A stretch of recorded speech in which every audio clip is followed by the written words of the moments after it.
All right, Funston, give us your Week 5 winner. Who you got? Oh, I will go with Kadarius Toney. Go with the chalk choice here. He looked great, and he looked great with both quarterbacks. Mike Glennon comes in, and I'm curious to see what the overall where he lined up, count was. But I was watching the game, and he was outside plenty, and so it wasn't all just straight out of the slot.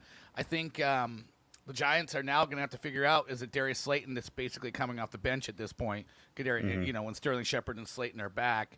But I also have a feeling that the way the Giants season is going, all these guys are not going to be healthy at the same time anyway, so it might not matter. They're going to classic Giants season. Classic Giants season. Although Kadarius Toney tried to, take away a little bit of his victory at the end there with the punch, and he's got a little bit of an ankle injury, so it's not a clean win for him, but I would say he's a winner. Let's use that to launch into the waiver wire. And sorry, Jake, you can talk about Kadarius Toney as well. But Devontae Booker, is he the guy to be going after on the waiver wire? If you can only make one claim and one claim only, is he at the top of the list? No. Who is? Aren't they saying it's only like a week for Barkley potentially? Even though I hope his it's ankle was two. the size of a bowling ball.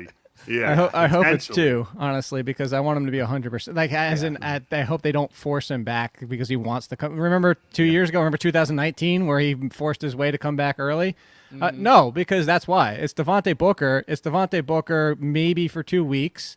You have potential. We don't know what's going on with Clyde Edwards-Helaire, but if he's out, even if put it this way, if Clyde Edwards-Helaire and Saquon Barkley are both out for 2 weeks, I'm taking Darrel Williams, even though McKinnon's going to be involved, because here's the other factor. Who do the Giants play this week? The Rams.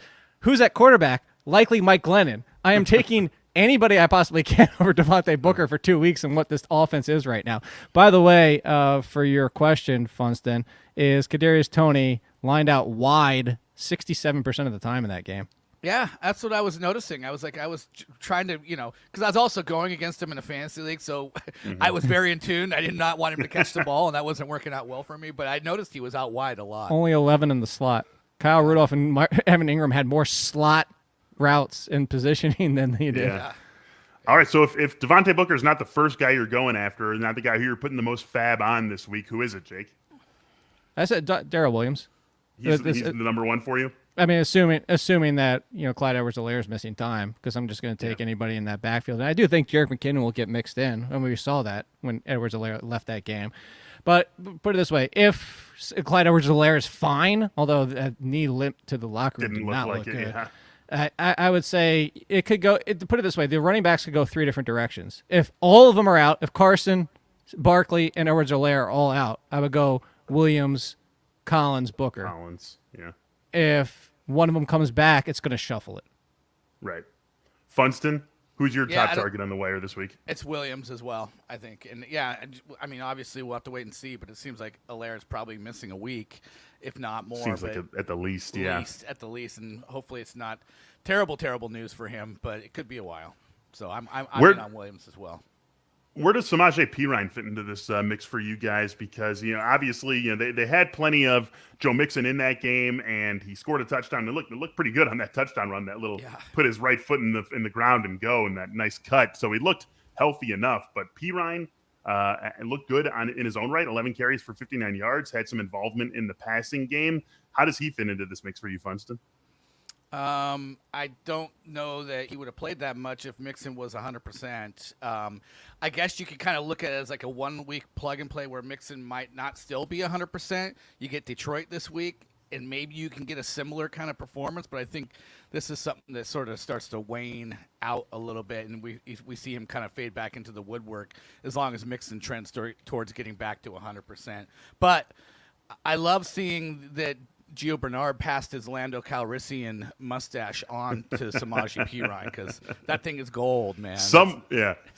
Someone's got to keep that alive in Cincinnati, so definitely good to see that. Jake, let me ask you this, since we're talking about, everyone would agree that it's those first backs we talked about. Then if you're still looking at backs, Samaje Perine would be probably in that next tier. Is Khalil Herbert in that next tier as well, seeing the way that he split the backfield in Chicago? And so I know you have other stuff to talk about with the Bears. Save that for a little later when it gets brought up. But just strictly on Herbert and Damian Williams without David Montgomery, is Herbert in that group with Samaje Perine in the waiver claims this week? More so the Perine, and I'll take the chance on him over Perine because Joe Mixon didn't practice the entire week. You just said it. Yeah. He just didn't practice the entire week and looked fine. Like the usage was supremely concerning because until that touchdown, we're like, oh my God, why did they even roll him out? Like the Washington team with Curtis Samuel. Like, why did you do this? Like, why? Right. But then he makes that cut. And it's just like, is there anything wrong with Joe Mixon? So, you could say that they were up 14 to, what was it, 3 or 6 at the half, and maybe the Bears. 14 to 3 at halftime. Yeah. So, like, you could say, okay, they had the second half lead, and maybe that's why Herbert got more involved. Whatever it might be, maybe he doesn't get a 50-50 split. Actually, Herbert out-touched him in the backfield for carries. So maybe that doesn't happen, but I think it looks like it's at least a 60-40. You can't see what Herbert just did and ignore that. And let's also remember the whole situation with him in college and Puka Williams is like they were both so good. Now, I know Puka Williams is irrelevant, but so good that he left and went bananas for Virginia Tech. Like that was part of the like he is a really good running back. So I would say yes, he's in the conversation because if Damian Williams gets dinged up, even like just banged up, like not necessarily misses games, but gets dinged up between now and when David Montgomery comes back, Herbert could just end up being the lead between the two. Funston, Marquez Callaway back in your life? You can talk about Herbert. They're on a bye. Michael Thomas is coming back. Sorry, Funston, go ahead.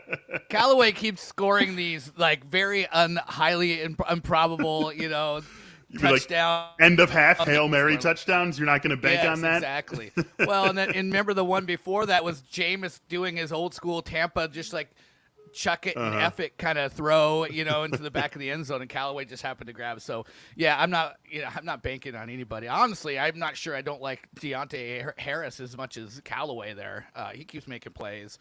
But I'm wondering on Herbert. Like I feel like I agree that there's some kind of a split there. Damian Williams is 29 years old. They probably don't want to give him the full Montgomery workload.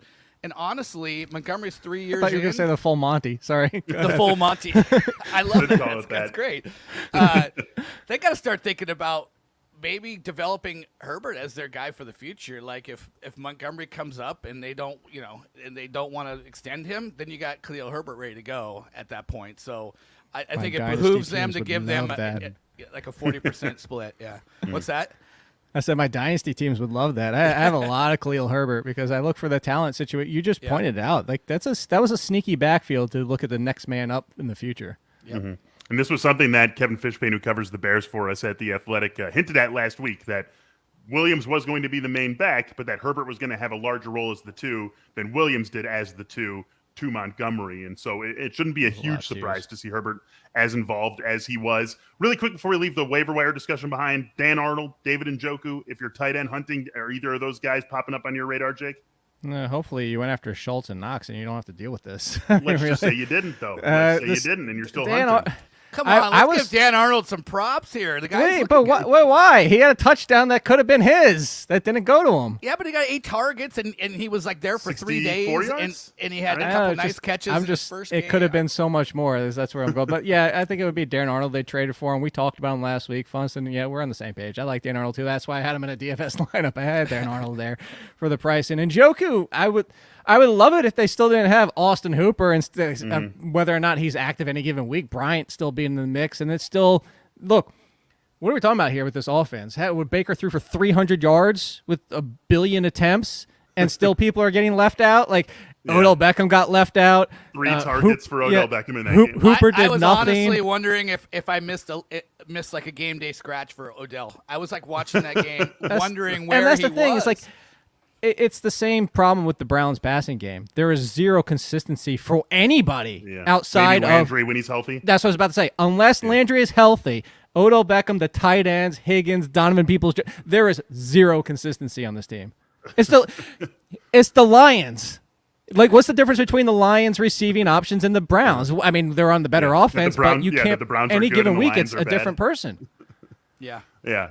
Yeah, right. You've got Chubb and you've got Hunt doing what they do in the backfield, which they did. I mean, what a game. That was an awesome game. By the way, if you're going to keep giving me plus money on Kareem Hunt scoring a touchdown every single week, like at this point, I'm going to keep betting it. You're going to keep on taking it. Now the Browns have already, their losses are to the Chargers and Chiefs, both on the road. No shame in that at all. They've got a couple of good wins on their schedule. Now this week they get the Cardinals. Like, what a brutal start to the season for the Browns. It softens up after easily, that, doesn't it? It does, yeah. But they could easily be. I mean, they could be like if they lose to the Cardinals in a good game. Denver, like the Denver, best 3 and and 3 Pittsburgh team. after that. That's yeah, but I meant like the you've got rest of the tape back season. there? Yeah, it's the schedule. Yeah. I joked about that. Oh, well, you were out when I said, I was like, he's got the schedule behind him. I mean, I'm looking at the rest of their schedule. After the Cardinals, there's Broncos, Steelers, Bengals, Patriots, Lions, Ravens. What the hell? Raiders, Packers, Steelers, Bengals. Like their schedule the rest of the season isn't, I mean, at Packers isn't pretty on Christmas, by the way. That would be a fun game. But they could easily, finish with 12 wins still? They could go from like 3-3 to 10-3, just like that. Certainly with that that's schedule.